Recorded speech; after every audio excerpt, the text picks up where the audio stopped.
2, 3, hit me.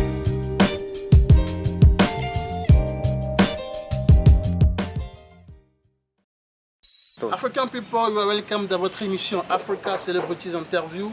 Nous sommes ici aujourd'hui pour accueillir Edem Drake, l'artiste de la chanson togolaise qui a fait Ameveve de Tatiana jusqu'à aujourd'hui, avec un parcours très intéressant. Nous sommes à Ludi Park, mais en attendant, je vous laisse la fille de la directrice Astrid vous présenter le lieu. Ma soeur, vas-y. Alors, Ludi Park est un centre de détente disposant d'une pizzeria, d'un restaurant, d'une aire de jeu pour les enfants et d'un mini-golf de 12 pistes. Le parc est ouvert 7 jours sur 7 et disponible pour des personnes de tout âge. Durant les jours ouvrables, donc de lundi à vendredi, le parc est ouvert de 15h à 23h et les jours fériés et week-ends de midi à 23h. Nous organisons des événements tels que des mariages, des baptêmes, des soirées à thème. D'ailleurs, tous les vendredis a lieu une soirée live où un groupe vient jouer.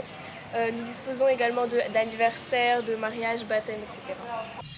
Mon frère Edem Drake, bienvenue sur mon plateau, ça me fait plaisir, tu sais. C'est grand quand je trouve des gens sur mon plateau qui ont du cœur, qui ont de la valeur, qui font de la bonne musique. Tchadé, bienvenue chez moi. Merci mon frère Roland, comment vas-tu? Ça va, ça va. Super. J'ai appris qu'en venant chez moi, tu as eu un problème ce matin. Ce problème, un accident je crois, qu'est-ce qui s'est passé? Oh, mais d'abord je tiens à te dire merci de m'avoir invité. C'est toujours un plaisir de répondre à tes questions et en même temps je fais un coucou spécial aux téléspectateurs.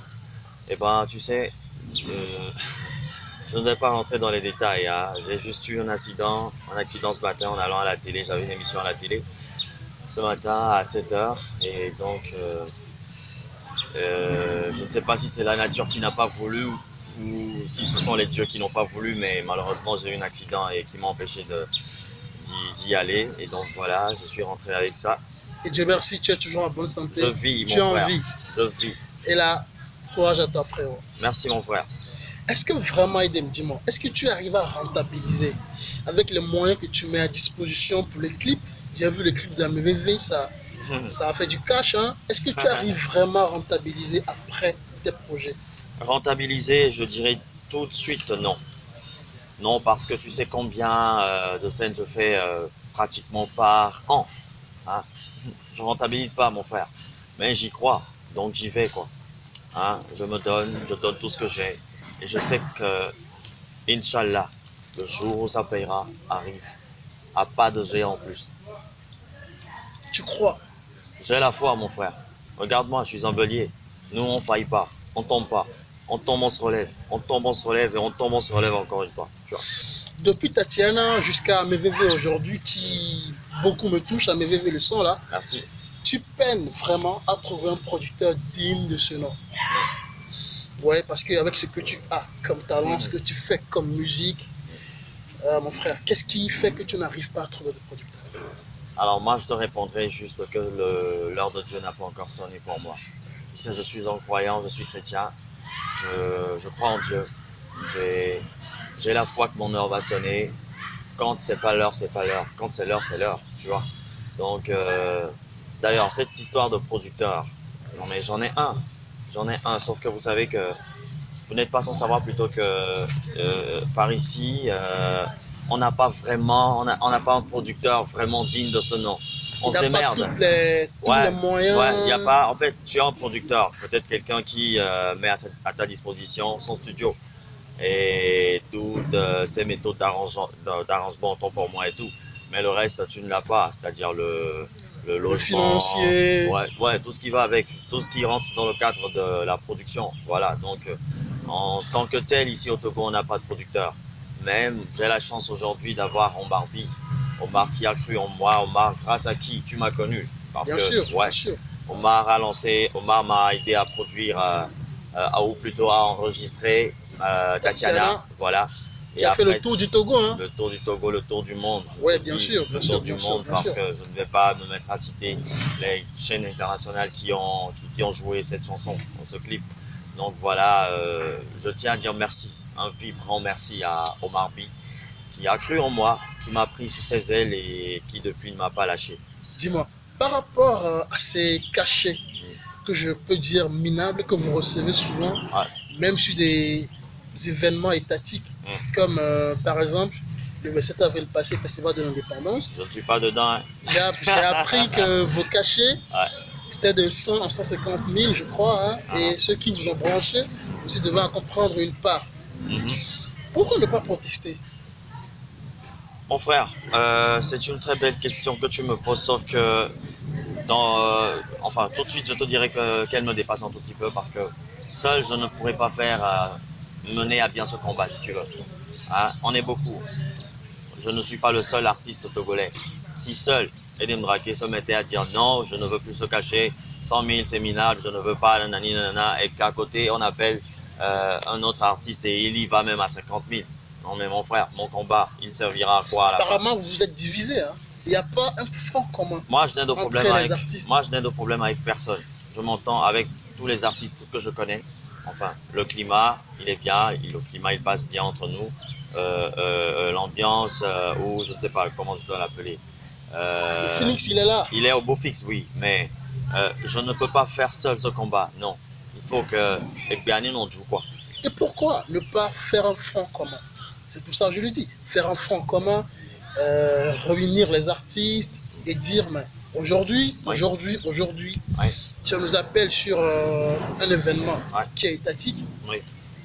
Pourquoi un artiste n'y va si le cachet ne commence pas à 500 000? Ok, c'est bien. C'est possible, hein? C'est possible, c'est possible. Oui, c'est possible. C'est possible de dire, tiens, mon frère, demain, je te produis. Demain, passe au bureau, je te donne 200 000. C'est possible.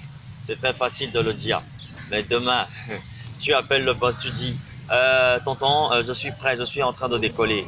Ça tient, il dit, voilà, j'ai un rendez-vous, bon, ok, on remet à demain. Tu vois? En fait, c'est juste pour t'expliquer que ce n'est pas facile à faire. C'est très facile à dire. Dire non, aujourd'hui, oui, c'est très facile. Moi, je pourrais le dire, mais l'autre à côté, est-ce qu'il est prêt à le dire? Non. Non, quoi. Donc, je crois que il va falloir qu'on soit soudés, unis, pour que ce combat puisse, je ne sais pas, puisse nous mener, puisse nous mener à bon port. Parce que sans ça, mon frère, on sera toujours au point de repère zéro. Oui. Avec un master en communication, pourquoi ne pas aller chercher plutôt un boulot puisque la musique ne rentabilise pas en vrai? Pourquoi ne pas aller déposer les dossiers et trouver un boulot? En fait, je suis le genre de personne qui aime faire ce qu'il aime. Tu vois, j'aime faire ce que j'aime. Et tu aimes la musique? J'adore faire de la musique, j'adore chanter. Quand je chante, la vibration que je dégage, putain, tu en sais quelque chose. Alors, aller m'enfermer dans un bureau, bien cravaté, costume et tout ça, c'est pas mon monde à moi, mon frère. Non, je dis non, non et non. Très simplement. Mais, on sait jamais, hein. On dit jamais, jamais non. On dit jamais, plutôt jamais dans la vie. Donc, je pourrais toutefois... faire double truc à la fois? Non, pas double truc à la fois. C'est-à-dire à la retraite, parce que je vais pas chanter toute ma vie. Hein.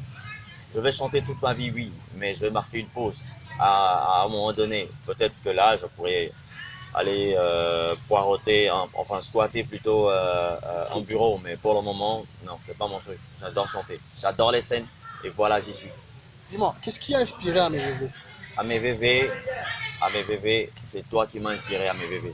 Alors? C'est les deux tontons derrière la caméra qui m'ont inspiré AMVV. C'est la jolie demoiselle qui est en train de passer là, c'est elle qui m'a inspiré AMVV. Parce qu'aujourd'hui, tu sais, toi et moi, on n'est pas de la même famille. Nous ne sommes pas de la même famille. Mais tu m'as appelé, tu m'as dit mon frère, je veux tourner une émission avec toi. Et tu es venu? Je suis venu. Tu as fait tout ça tout seul. Non mais j'imagine un peu tout ce que ça a pu engendrer comme dépenses, tu vois. Et AMVV pour moi, c'est une façon de dire merci. Merci à toutes ces personnes-là qui ont cru en moi au départ. Parce que même ma famille ne croyait pas en moi au départ. Ils ne voulaient pas du tout, hein, tu vois. Mais il y a des gens que j'ai rencontrés, des gens qui m'ont tendu la main, des gens qui m'ont aidé à être aujourd'hui Edim Draké. Autrefois, j'étais Draké à Boubankoula Teidem. Aujourd'hui, tu me connais. Je suis Edim Draké. Je dis merci à Allah. Un mot de fin pour ceux qui t'aiment, pour ceux qui ne t'aiment pas, et pour ceux qui vont te découvrir à partir de Africa, c'est le petit interview. C'est simple. Non, mais Jésus lui-même, quand il était sur terre, il n'a pas fait l'unanimité, tu vois. Donc, c'est pas moi qui vais le faire. Alors, merci à tous ceux qui aiment Edim Draké. Merci de me soutenir. Merci de prier pour moi parce que j'en ai vraiment besoin. allez sur ma chaîne YouTube, likez. Allez sur ma page Facebook, Edem Drake officiel. Likez, abonnez-vous et suivez-moi parce qu'il y a du lourd qui arrive. C'est maintenant même que commence la carrière de Edem Drake. À mes bébés, vous avez écouté, vous avez vu le clip. Et Elle est on sincère. s'attrape. Ah, d'accord, ça allait. Yeah. 2, 3, hit,